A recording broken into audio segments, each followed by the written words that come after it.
Olá a todas e todos, muito bom dia, grande satisfação em nome da ANAP de recebê-los. Nós, quando pensávamos sobre o CONAP 2021, chegamos à conclusão que seria importante ter um espaço onde a gente pudesse receber os que estão começando as suas carreiras como médicos, como enfermeiros, como profissionais de saúde, como gestores, e aproveitar pessoas extremamente talentosas e bem-sucedidas e colocá-los uns em contato com os outros.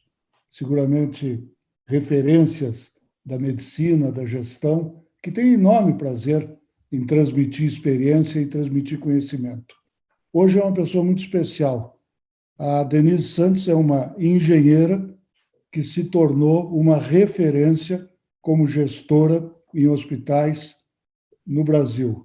Não há reunião, não há avaliação que se faça de quem são os gestores mais competentes, sem que o nome da Denise, pelo trabalho que realizou no São Luís e pelo trabalho que agora realiza na Beneficência Portuguesa, a simpaticamente chamada BP, né?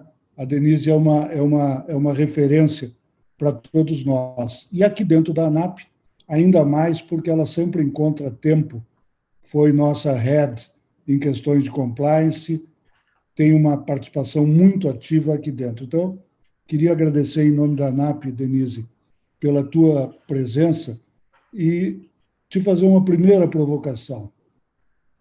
As dificuldades do setor de saúde, ou de qualquer outro setor da economia, indicam a necessidade de uma administração firme, uma administração forte, uma administração que não transija com ineficiência, com desperdício.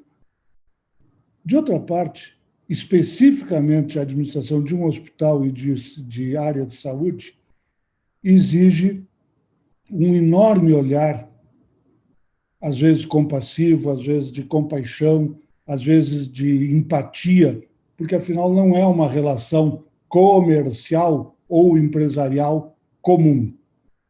Pergunta é: como conciliar a gestora ou gestor eficiente e, às vezes, inflexível, com a empatia e a compaixão que se espera de gestão em termos de hospital? Bom dia, Antônio. Bom dia, pessoal. Para mim é um prazer estar aqui com vocês. É sempre legal ter essa troca, Antônio, que vocês sempre tão bem conduzem. Uma manhã de... O sol voltou aqui em São Paulo, né, pessoal? Então, numa manhã de sol, é um prazer estar aqui com vocês. Antônio, essa é uma pergunta boa, porque eu não descaracterizaria, não colocaria a exceção da saúde, né? Eu acho que a gente aqui tem histórias interessantíssimas para contar, por conta de termos vivido no front aí de um ano e meio tão intenso que tem sido essa pandemia, né?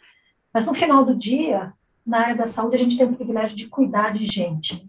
Mas cuidar de gente, na nossa visão, na minha visão especificamente, é ou a maior responsabilidade dos líderes. Por vezes a gente vê uma tentativa de tecnologia de substituir isso, por vezes uma tentativa da palavra eficiência, faço de qualquer jeito e tudo bem, vamos. Eu acho que a gente tem duas palavrinhas hoje em dia, a gente fala tanto de humanização e fala tanto de tecnologia, essas duas frentes têm que coexistir sempre. Então, como liderança, eu busco essa prática todos os dias, eu falo muito isso para a minha turma também. Assim, o princípio, a gente quer muito engajamento dos times, das pessoas. Não existe engajamento se não existir comunicação. Também só a comunicação não resolve. Se a gente não põe a turma para participar e discutir junto, aí depois, quem sabe, vem o engajamento, né? Nos momentos de crise, nos momentos difíceis, nos momentos a hora que você tem que pôr à prova os valores, seus valores, valores da empresa, é nessa hora que o líder vai fazer a diferença. Mas isso é para mim, um processo contínuo, é um processo de exercício do cuidado do outro. Diria que ser líder é uma escolha de impacto absolutamente sem métrica, né?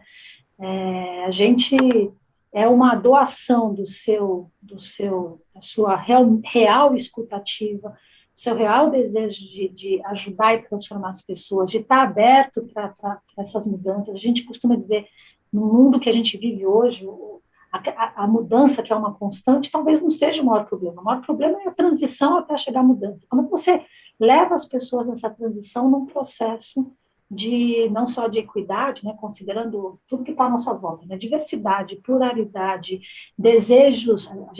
Na BP a gente fala assim, Antônio, as pessoas todos os dias acordam com um desejo, um sonho de algo. Cabe nós, a liderança, dizer é para valer. Aquela máxima antiga, discurso e prática, aquela máxima antiga, não é assim, eu vou ser bem transparente. Seja transparente, né? As pessoas muitas vezes têm no seu líder aquela figura que vai resolver todos os problemas e te dizer para onde vai. Isso não é mais verdade, né? Esse caminho tem que ser construído junto, esse caminho tem que ser debatido, esse caminho tem que ir de encontro, sim, o coletivo em função do individual, mas sem a satisfação individual também não tem o coletivo, né? E as pessoas, a gente tem criado conexões, por vezes, bastante superficiais por conta de tecnologia, e por vezes eu estou aqui conversando contigo e estou me distraindo com inúmeras mensagens que tem vindo. Então, aqui acho que o chamamento vamos estar presente, né, na vida do outro de forma genuína. E aí toda essa discussão de eficiência, de firmeza, ela faz parte tanto quanto as discussões de negócio, tanto quanto as discussões de vida, né? As pessoas passam 10, 12 horas conectadas no seu ambiente de trabalho, tem que ser divertido, tem que ser prazeroso, e a gente fez agora, eu vou me esticar só um pouquinho, esse ano começamos com um projeto chamado Cultivando Diálogos. O que é isso, pessoal? A gente pegou o planejamento estratégico, fatiamos em blocos, e transformamos esses blocos em uma linguagem adaptada para a organização inteira, né? E, claro, uma linguagem um pouco diferente, talvez, para o médico, diferente para o pessoal da linha de frente, o pessoal da limpeza, E em cada conversa, a gente, né, debateu isso com os líderes e a gente está levando isso para frente. Em cada conversa dessas tem uma dinâmica. E foi impressionante, não só a animação da turma, mais o engajamento. A gente teve um relato do tipo assim, um menino nosso da manutenção, ele falou assim, puxa, agora eu entendi que quando eu tenho que, por exemplo, desentupir um vaso sanitário, isso impacta diretamente na experiência do cliente, que está aqui como um pilar estratégico do planejamento. E a gente está fazendo isso para os 7 mil colaboradores. Isso é o papel da liderança, né? Não só comunicar atividades que tragam input da ponta, input de quem está na linha de frente, entendendo aquilo e sabendo sua missão todo dia que acorda e vai trabalhar. Tem o sonho e a gente tem que responder a pergunta. Sim, é para valer. Denise, tem 2 perguntas aqui, mais ou menos na mesma direção. Uma da Ana Alexandre e outra da Larissa Eloy. E é interessante que você responda essa pergunta, porque você não nasceu no setor de saúde, você tem experiência em outras áreas. A pergunta, objetivamente, é a seguinte: qual é a competência específica, ou quais são as competências específicas que alguém passando ao setor de saúde precisa desenvolver, demonstrar? Eu acho que nesse sentido o nosso setor é bastante específico, né? É interessante, aqui no nosso ambiente aqui hospitalar, isso vale para a cadeia como um todo, eu estou para listar alguma profissão que você não encontra dentro do setor de saúde. Então, essa competência de lidar com um ambiente muito diverso, pessoal, sabe qual foi a minha maior dificuldade quando eu cheguei no setor da saúde, especialmente na época do São Luís, que era um complexo hospitalar importante também? Eu estava acostumada que receber um cliente significava alguém chegar na recepção, se anunciar, ir para a sala de reunião, eu vou lá e encontro. Você circular num ambiente onde você não sabe que horas vai chegar o teu cliente-paciente, que nem sempre é o paciente, pode ser o acompanhante. É um ambiente que em nosso setor, né? Entra e sai gente o tempo inteiro, a gente lida com muita, entre aspas, surpresas, né?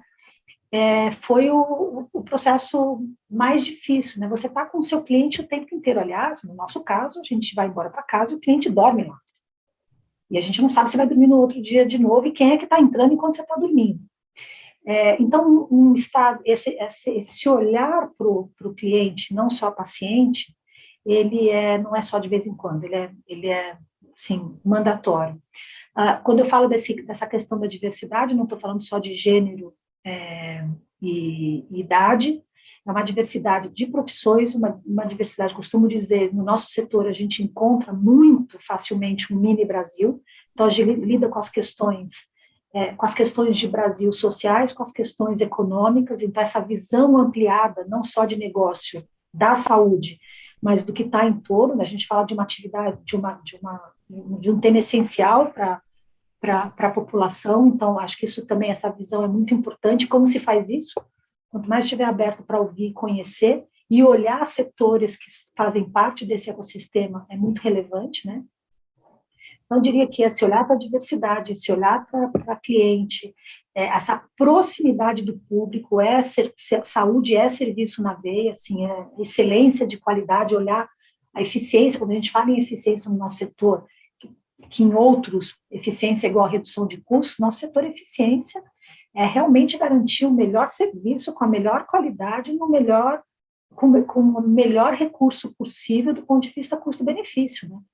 Então, um profissional hoje que entra no setor da saúde, um administrador, não vamos olhar para as atividades especificamente de experts, por exemplo, médico, ele tem que entender de marketing, tem que entender de finanças, tem que olhar essa diversidade de mini Brasil que eu comentei dentro do nosso ecossistema, né? Então, eu diria que talvez a competência chamada curiosidade, o aprender constante com o que está em torno, ela é mandatória. Eu gosto de brincar, Denise, com a ideia de que se cada setor é uma casa, não existe casa que tenha mais janelas do que o setor de saúde. Ele dá janela para tudo, praticamente. Para Né? tudo, Da ciência exatamente. ao tributo, do saneamento à tecnologia. Então, é a casa com mais janelas, para mim, que também trabalhei em diversos setores, é a casa mais cheia de janelas na qual É riquíssimo, né? eu já vi. Sim, sim. Pergunta. Do Harold Maier, que ele é do Hospital Dom Alvarenga, né? Se eu entendi bem a pergunta, e se eu não entendi, Haroldo, me desculpa, mas ele questiona que papel os gestores de saúde têm hoje na discussão, na mudança do modelo de saúde brasileiro. Eu interpreto a pergunta, Denise, como dizendo: você vive dentro do hospital uma realidade que, em grande parte, é determinada fora do hospital. Então, Uhum. qual é a sua responsabilidade e qual é o seu papel fora do hospital para ajudar dentro do hospital? Oi, Haroldo, essa é uma ótima pergunta, porque acho que vale a gente dizer que são dois papéis de muita relevância, especialmente a gente que está sentado em cadeira de liderança. Bom, lembrando que liderança também não é só o organograma formal, né? É o quanto você realmente quer fazer um impacto para outros e para a sociedade. São dois, né? Assim, primeiro como cidadão, segundo como profissionais, foi-se o tempo, não dá para dizer isso aqui é problema do governo, isso aqui é problema do meu chefe, isso aqui é problema do outro pedaço da cadeia. Né? A influência, quando a gente fala de impacto, quando fala inclusive de um ESG concreto e real, ela tem que permear fora os muros da sua organização. Né? Então, uma discussão, seja simples de um modelo de remuneração, seja de uma política de saneamento público, se a gente faz isso bastante via ANAP, né? A gente tem uma responsabilidade hoje, eu acho que o setor privado, em muitas frentes, não só a saúde, está na hora de acordar e saber que tem a sua responsabilidade não apenas como cidadão, mas como líder de um país que precisa de muita coisa ainda. O nosso setor, junto à educação, nossa, assim, não preciso aqui ficar falando o quanto que a gente tem para fazer. Então, seja através de um bom advocacy, seja através de discussões ricas em fóruns como esse, seja através, né, seja trazendo os novos profissionais para dentro do sistema, que estão ingressando agora para discussões de novas ideias, novos modelos, e muita coisa, pessoal, que a gente pode hoje testar, implementar no setor privado, ele tem que servir de exemplo e de base para a extensão em setor público, né? Bom, empresas como a minha, que é uma empresa sem fins lucrativos, que tem projetos pelo Brasil inteiro, a gente faz muito essa troca. A gente atende via projetos de PROAD, o Sistema Único de Saúde, e em projetos específicos a gente já faz essa troca. Agora, também confesso que não é suficiente. A gente tem que estar olhando o guarda-chuva como um todo e frente a associações ou a parcerias estratégicas importantes, fazer a nossa parte. Então, é isso. Tem que sair da casinha, Antônio. Tem que sair da casinha. Falando em casinha, a Mariana Oliveira levanta uma questão super interessante. Ela diz que está se aprofundando cada vez mais nos temas que dizem respeito à saúde e que está muito impressionada com a quantidade de regulação a que o setor é submetido. Muita regulação, inclusive, se sobrepondo ou sendo contrária nas diversas esferas, federal, estadual e municipal. Comentário breve meu aqui, Mariana. Bem-vinda ao planeta Terra. É assim mesmo. E aí a pergunta para a nossa querida Denise é: como fazer gestão, né, no sentido de exercer liderança, tomar iniciativas, ser proativa, num setor altamente regulado, onde o espaço para agir deve ser medido em centímetros ou milímetros? Ô, Antônio, você é uma peça viva disso, né? A gente tem tido... Olha, ano passado, Mariana, a gente tem uma área... Primeiro, assim, acho que internamente, dentro das organizações, tem que ter um processo não, uma estrutura sólida tanto na área jurídica quanto nas áreas de operações. Não dá mais para ter aquele negócio, junta aqui, esse cara faz do marketing assim, uma estrutura organizada ajuda muito, com papéis e responsabilidades bastante claros. É bem verdade, sim, que a vida, né, no planeta Terra, aqui na nossa área, não é simples. É um setor regulado. Por outro lado, não cabe aqui a gente sentar na lamentação e, por conta disso, não conseguir fazer as influências, as ações necessárias. Eu acho que a tecnologia, hoje em dia, Antônio, por favor, me corrija, me complementa, ela tem esse viés positivo de desafiar nessas regulações, né? A gente vê coisa acontecendo e não é só aqui não, é no mundo inteiro, né? Aquele modelo de negócio começa e depois o sistema tem que entre aspas, se regular e se ajeitar, né? Então, acho que a gente, desde que a gente, no nosso setor, óbvio, sempre preze pela segurança, né, e pela ética, idoneidade em tudo que se faz, a gente vai ter que provocar o sistema, né? Tem coisas que talvez demore muito mais do que a gente gostaria, mas essa provocação, e eu acho que a gente tem uma oportunidade enorme pós-pandemia agora. É bem verdade que ano que vem temos umas eleições pela frente, não vamos ficar aqui comentando o que possivelmente vai acontecer ano que vem, mas pós-pandemia, e agora com, né, impressionante a agilidade que a gente teve uma vacina, impressionante o que se fez no mundo em relação a mudanças de padrão, a gente vai ter que... Antônio, eu acho que por conta da crise, inclusive, a gente teve reações, em alguns casos, bastante rápidas, né, dos órgãos públicos, né, Antônio, assim, e a provocação vindo do setor privado, né? É a verdade. Mas que a gente não tinha visto antes, né? A Anvisa, em particular, me parece que, passou a ter uma capacidade de interagir com a realidade e alterar a realidade de uma velocidade muito impressionante. Impressionante, né?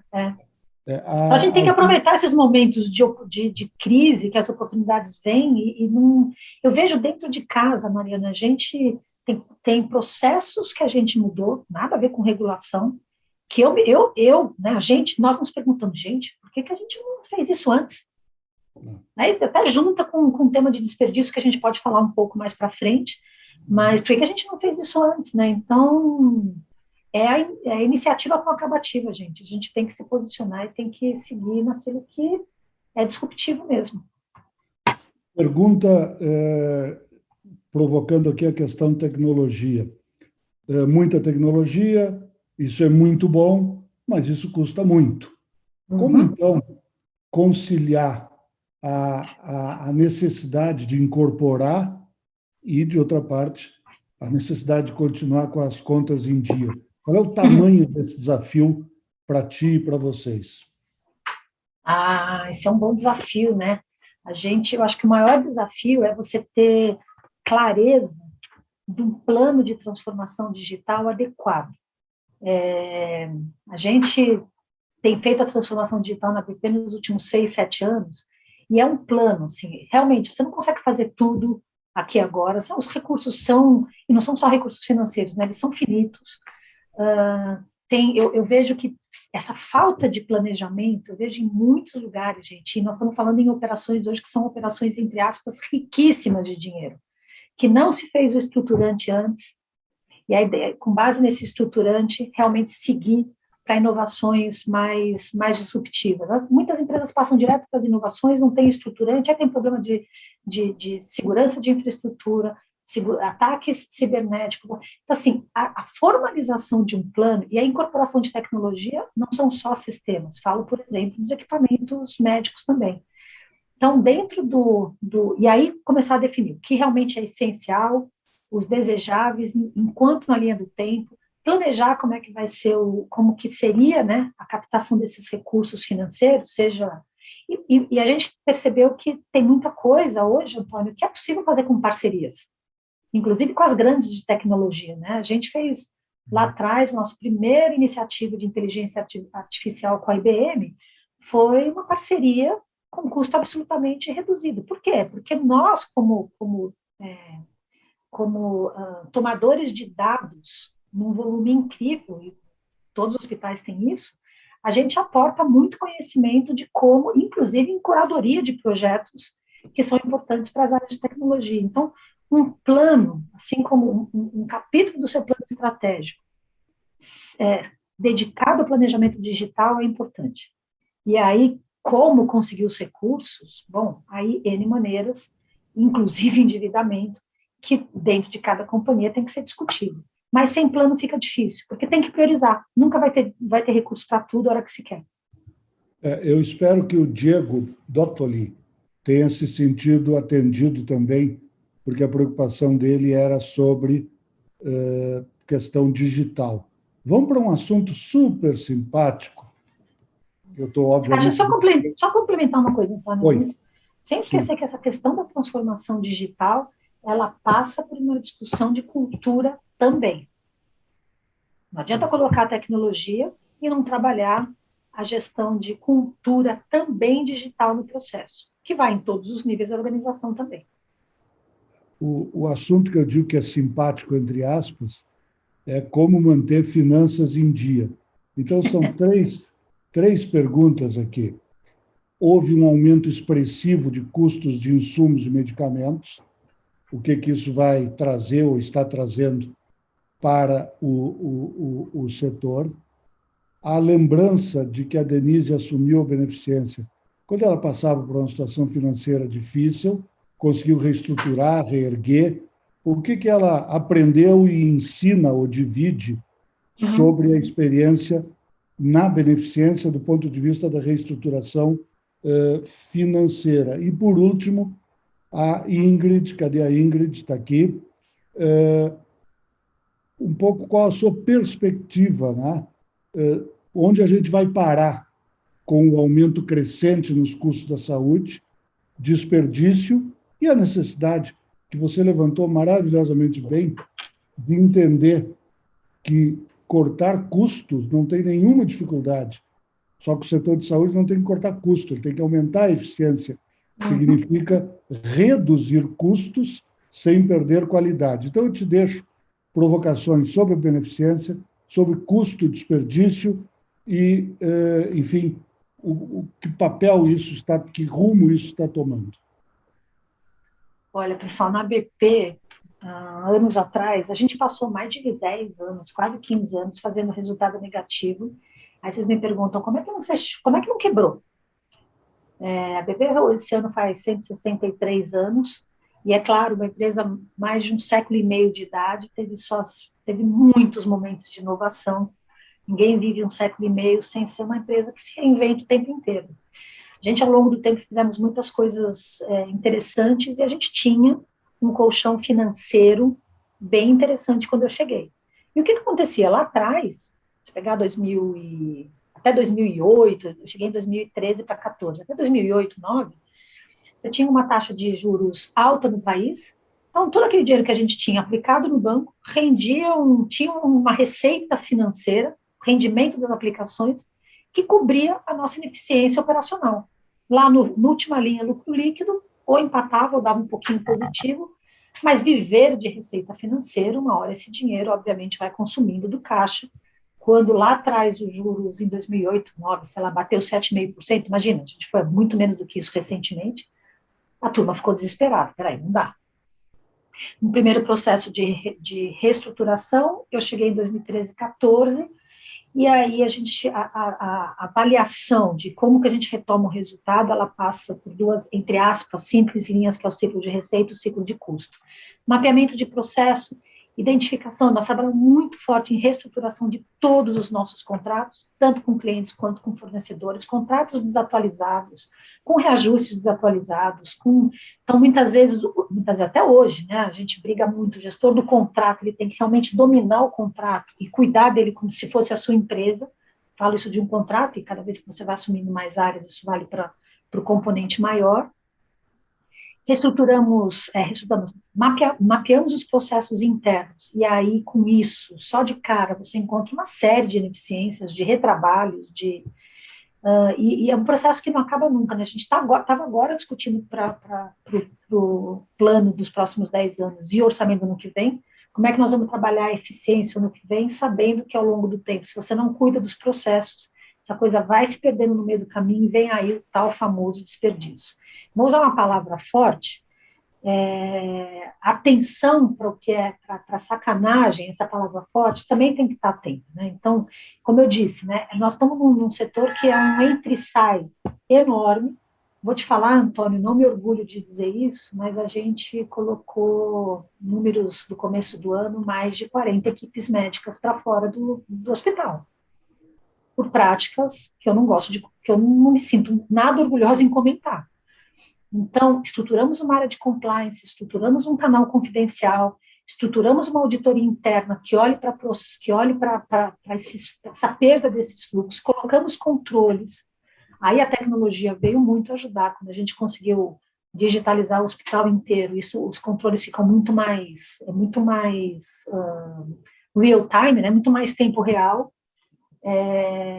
Em 3 anos, não, 2 anos, a gente tivemos sucesso de atingir o break-even.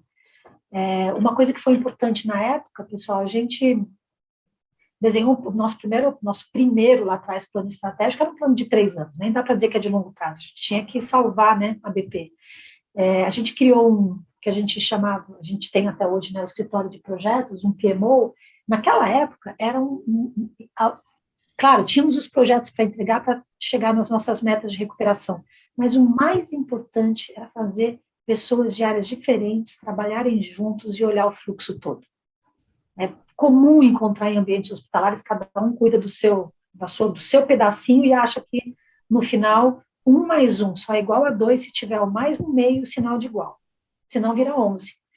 Então, a gente estruturou uma área e começamos nos projetos que iam levar a gente a fazer essa virada, sempre, mandatoriamente, tinha que ter gente de áreas diferentes discutindo aquele projeto. Isso ajudou muito, muito, né?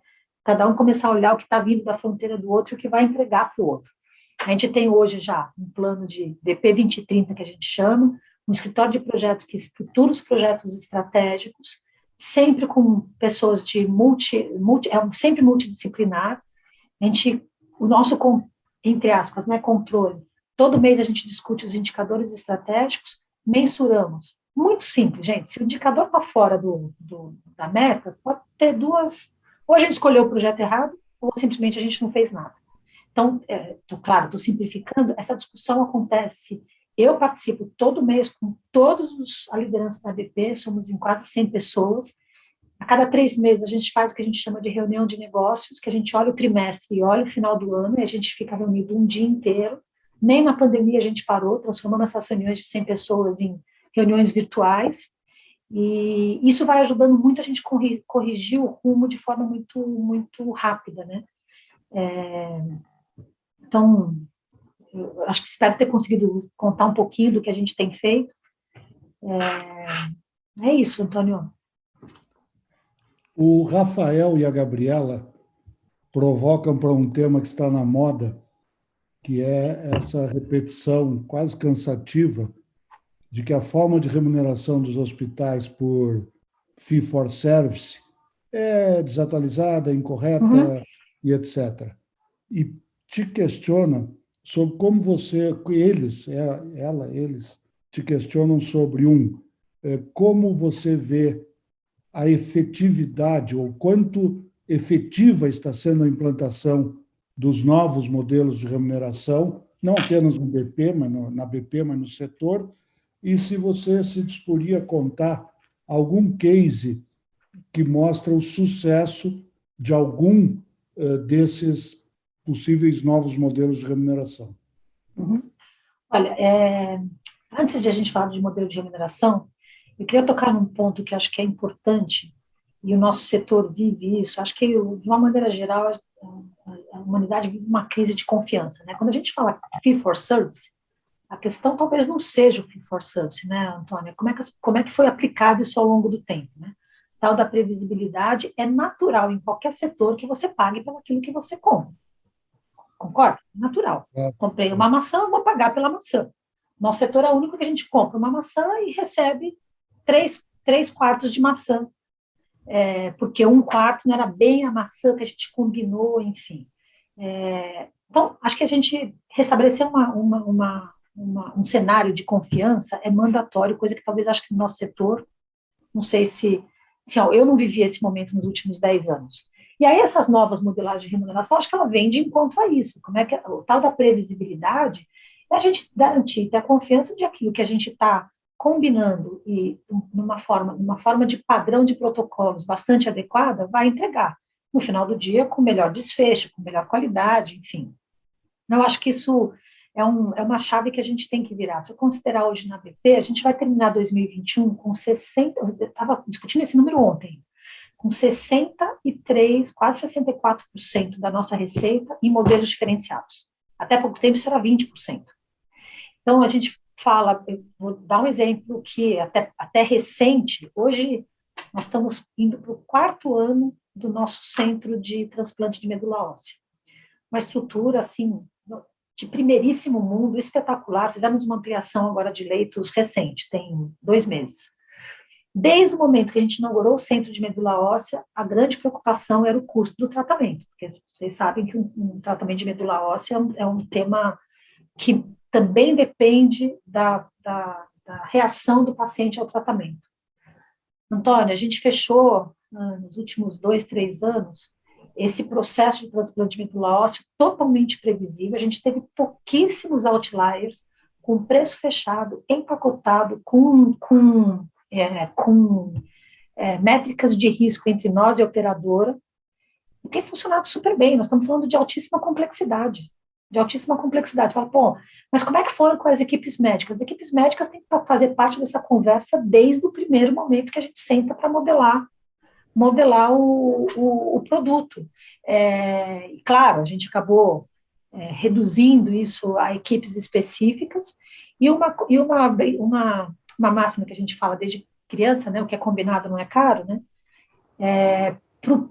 Depois que isso começou a surtir efeito, as próprias equipes médicas perceberam que era muito mais eficiente, inclusive do ponto de vista de produtividade de trabalho, trabalhar com essas questões padronizadas. Então, esse é um exemplo muito bacana. A gente fez um projeto com a Sul América, que é público, e que a gente colocou de linha de cuidado de cardiologia na ANS. Esse projeto foi, inclusive, premiado A gente está implantando agora a linha de cuidado completa dentro de algumas especificidades da cardiologia. A gente já tem 4 grandes operadoras rodando. E o bacana é que tem, nesse processo de retomada de confiança, né, a gente consegue, ao longo do tempo, puxa, isso aqui tem que ajustar, isso aqui. Então, não é cravado em pedra. E, e eu estou animada, viu? Esses últimos 2 anos caminhamos bem em relação a isso. Se a gente escrever a palavra hospital numa folha de papel, do lado dá para colocar hospital do SUS, hospital sem SUS, hospital parcialmente com SUS, hospital filantrópico, hospital só privado, hospital verticalizado, hospital independente, hospital de rede e Hospital Dia. Hospital dia, home care, etc. Muito bem. Essa pluralidade de opções estratégicas e econômicas, especificamente a questão de verticalização, redes e hospitais, digamos, independentes. E nós estamos num modismo que passa, nós estamos numa reestruturação que fica. Daqui a 20 anos, o que sobrou disso tudo e como se organizou estruturalmente as empresas hospitais? O futuro dos hospitais, hospitais do futuro, verticalização, esse é um tema que dá conversa assim, para a gente ficar discutindo o dia inteiro. Eu, pessoalmente, nunca tive a oportunidade de trabalhar dentro de uma empresa verticalizada. Eu tenho meus pontos, e ele é muito pessoal, eu acho que a gente... essa é uma conversa que tem muito... como eu posso dizer? Muito... no meu ponto, né? Quem presta o serviço e a questão do sinistro, elas são, entre aspas, contraditórias. Então, mas isso é uma opinião pessoal minha. Por outro lado, saindo um pouco da palavra verticalização, é também muito verdade que a gente tem que olhar a saúde de forma integral. Então, a gente costuma dizer aqui na BP, e a gente usa essa palavrinha 4P no nosso planejamento estratégico, que é o P de prevenção, o P de predição, o P de participação e o P de personalização. Personalização por conta da medicina de cada vez mais individualizada, né? Prevenção e predição como a bola da vez. Eu realmente torço que no futuro, Antônio, a gente esteja falando realmente de ir para o hospital aquilo que realmente precisa ir para o hospital, que a gente consiga ter uma discussão de qualidade de vida realmente com a profundidade que se precisa. Então, acho que essa é a bola da vez para mim. Hospitais cada vez menores e mais especializados. E a gente trabalhar esse contexto de predição e prevenção, mas o P de participação, esse para mim é o mais desafiador. E aqui eu divido aqui com a sala, nós estamos aqui em quase 30 pessoas, um pouco mais, um pouco menos. A participação nosso como indivíduo dentro do sistema, ou dentro da nossa saúde. Como é que a gente engaja? Essa a gente tem debatido até não querer mais, e essas respostas não são ainda claras, né? A gente ainda discute aqueles programinhas simples aí de engajamento no seu autocuidado, mas é aí que eu acho que a gente tem um desafio importante, Antônio, da gente realmente, como que o P de participação no seu cuidado, né? E aí, aquelas questões difíceis de responder, que um cálculo autorial consegue fazer, mas que na prática isso tem um limite, que é, sei lá, eu fumei minha vida inteira, não é verdade, não fumo, tá? E aí eu vou, com certeza, onerar o setor de forma diferente do Antônio, que nunca fumou. Como é que fica isso? Como é que é o P de participação nesse sentido, né? Então, a gente achar que é só problema do plano de saúde, do governo e do... Né? Parece pouco, né? E tem umas coisas contraditórias no Brasil, né? O Brasil conseguiu ser exemplo mundial na redução do tabagismo. E o Brasil conseguiu ser exemplo mundial numa estratégia para HIV. Tá? E o Brasil não consegue ser exemplo, nem na América Latina, de combate e prevenção, obesidade e etc. Eu, há muitos anos, um prefeito de uma cidade do interior do Rio Grande do Sul virou meio piada. As pessoas reagiram assim, de uma forma como se fosse uma coisa cômica. Ele pegou a cidadezinha dele e fez um tipo de uma gincana Então, todo mundo que queria se pesava. E aí ele somou quanto é que a cidade pesava. Uhum. Né? E aí estabeleceram uma meta. Olha, a cidade vai ficar 5% mais magra, 10% mais magra. Né? Eu sempre me lembro dessa história para dizer o seguinte: tem 1 milhão de formas de fazer, tanto que em outras coisas a gente já fez. É que a gente ainda não conseguiu dar o clique para as pessoas entrarem nisso. Bem, indo já para a parte quase final da nossa conversa, que poderia ser sem final, poderia ser interminável, Uhum. né? A Larissa Eloy, que você conhece, e a Francine, pedem para você fazer uma viagem na sua própria vida e dizer o seguinte: quais eram, ou perdão, quais são habilidades que um gestor que começa a sua carreira hoje tem que ter ou agregar, habilidades que não eram tão necessárias há 5, 10, 15, 20 ou sei lá quantos anos atrás? Uhum. É uma boa pergunta, Lari e Franz. A gente, acho que são algumas, né? Mas tem um tema que acho que nunca, eu achei, também, de novo, é bastante pessoal, que depois de passar pela essa pandemia, o ser humano, de uma maneira ampla, fosse se tornar mais colaborativo. De verdade, não vejo isso ainda, isso acontecer. Eu acho que hoje, quando a gente fala de líderes que estão ingressando, líderes que já estão, mas quem está chegando, né? Esse espírito colaborativo, essa escuta de fato genuína, curiosidade de entender o que acontece do seu lado, né? A gente, no final, pessoal, a gente nunca esteve tão próximos um dos outros por conta da tecnologia e tão distantes do ponto de vista de profundidade, né? Então, esse interesse genuíno pelo outro, ele hoje... Engraçado, né? As pessoas agora têm falando, não, gente, a tecnologia é importante, mas o humano é mais importante que a tecnologia, como se no passado não fosse. Nós temos que resgatar isso, temos que resgatar essas relações, as relações de confiança no olho, de forma legítima. E aí a curiosidade, ela não é competência, não sei se a gente pode chamar de competência, né? Mas a curiosidade, ela faz toda a diferença, que é o interesse de verdade pelo outro. E, pessoal, assim, colaboração também fazer junto. Mas a colaboração é entender que nós estamos num ecossistema e dentro desse ecossistema, por exemplo, de saúde, conectar essas partes. Se a gente não construir as pontes, não vai acontecer de forma automática, né? Então, não dá mais para fazer nada sozinho, né, Antônio? Não dá. Eu não quero ser a primeira pessoa na história do mundo que conversa com você e não faz uma pergunta, que às vezes eu tenho dúvidas se deveria ser feita, mas já que é feita, né, já que é feita.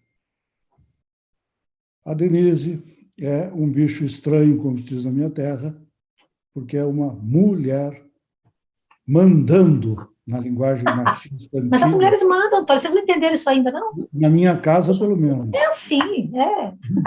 Na minha casa, pelo menos. Mas, enfim, a Denise Eloy quando assumiu o São Luís, era a primeira mulher a assumir um grande hospital, com todo respeito a outros que eventualmente tivessem tido mulheres. Então, ela tem essa especificidade na sua carreira, ainda que nós todos que colecionamos figurinhas da Denise para colar no nosso álbum, né? A gente, Ah, a para. gente, a gente não, a valorização é do profissional e não enquanto um espécime raro que está ali, se me perdoam colocar nesses termos. Mas o fato é o seguinte: para o bem e para o mal, o fato de ser mulher comandando e liderando hospitais fez o quê na carreira da Denise? Muitas pessoas já me perguntaram isso, sabe? Quando eu tenho 53 anos, pessoal, quando eu era mais novinha, eu respondi assim, puxa, acho que eu tive mais dificuldade quando eu virei diretora muito cedo, virei gerente muito cedo, as pessoas olhavam, não é essa menina na reunião? Acho que eu tive, isso às vezes eu sentia. Mulher, eu vou dizer para vocês o seguinte, eu sou gêmea de um menino, então poderia ter sido ao contrário, mas não foi, eu brincava muito mais de carrinho, jogava futebol com ele do que o contrário, ele com as bonequinhas e afim. Eu fui fazer engenharia ele foi fazer arquitetura. Engraçado. E meu pai, dentro de casa, ele sempre dizia, nós somos em 2 filhas, né? Eu tenho uma irmã mais nova, ele sempre dizia, meninas e meninos, vocês podem ser o que vocês quiserem na vida, desde que seja. Ele falava assim, não tem jeito certo de fazer a coisa errada, entendeu? Então, desde que seja digno, ético, correto, e que vocês sejam independentes. Construa a sua vida para ganhar independência. Então, isso sempre foi muito forte dentro de casa, Antônio. Assim, eu fiz engenharia com 5 meninas na sala de aula, e a gente passava por aquelas brincadeiras, né? As meninas estão aqui para arrumar namorado ou para, né, ajudar a gente a organizar as festas. E era verdade, a gente arrumava namorado, organizava as festas, e estava tudo junto, misturado e tudo bem. Então, eu não tive durante esse processo assim, teve uma outra vez de impacto. Eu trabalhei numa empresa quase 18 anos, 20 anos, numa empresa alemã, forrada de engenheiros e administradores, sempre fui muito bem cuidada lá dentro. Então, eu tive esses privilégios, né, tanto dentro de casa, quanto na primeira experiência profissional. Eu resolvi ser mãe mais tarde, eu tive o Diego com 42 anos, o que é muito legal, porque eu tenho 53, ele tem 10, então me sinto, né, assim, tô completamente fora do que são meus amigos, que já estão com filhos de 20 e tantos, se formando e já foram embora de casa, mas traz uma renovação super bacana. Então, meninas, ter filho mais velho é legal também. E vocês me perguntaram, por que você teve filho mais velho? Gente, eu não sei, eu nunca nem queria ter filho. Assim, quando eu cheguei, eu acho que eu sei, quando eu cheguei perto dos 40, eu pensei, putz, agora eu estou chegando perto dos 40, será que não é melhor? Aí é aquela coisa de engenheiro, mas será que vai? Mas todo mundo fala que vale a pena, então se vale a pena, melhor não vou arrepender depois. E foi bem assim mesmo. E o Diego está acostumado, sabe, que a mãe trabalha, o pai trabalha, que em casa cada um tem seus deveres e suas atividades, e eu vou contar. E outro dia ele falou assim para mim, para a gente quase terminar, ele falou assim para mim, mãe, aqui em casa é uma ditadura. Ele tá na fase da história aprendendo né? Que isso, Diego? Como uma ditadura? Não, mãe, você manda na porra toda. O papai manda em quase a porra toda. E eu sou um pontinho insignificante na sociedade. E meu pai do céu, onde é que a gente vai com essa geração? Chega para bom, ainda bem que cada um sabe o seu lugar, né? Brincando. Mas essa dinâmica em casa, ela é muito também de igual para igual, sabe? E apesar de dizerem que eu sou dona da porra toda, isso não é verdade não, viu? Não é verdade não. Um monte de gente manda em mim, até você manda em mim, Antônio. Até você. Eu devo estar com algum problema de memória. Eu já queria anunciar que nós vamos convidar o Diego para uma próxima conversa. Pode convidar, que vocês vão amar. Vocês tiveram aqui uma ideia em 50 minutos, né, da qualidade humana e da competência da nossa querida Denise. Eu queria te agradecer muito. Esse material vai ser muito rico no esforço que a gente está fazendo de estender o olhar para quem está chegando, né? Essa é uma estrada complicada. A gente nunca chega nessa estrada. É uma estrada engraçada. Quanto mais tu anda, mais longe tu está do final da estrada. Mas tem gente que ainda está mais longe do que nós, ainda que com mais energia, eventualmente, e mais se sentindo no início. Então, esse Dicas do Líder é uma iniciativa da ANAP para dizer para esse pessoal que está chegando que essa estrada é complicada, e vale a pena. Mas que vale a pena. É isso aí. Mas que vale a pena. Não esqueçam que é muito chata, mas não esqueçam que vale muito a pena. Denise, um beijo, obrigado. E obrigado muito obrigado, pessoal. A gente se vê no CONAP.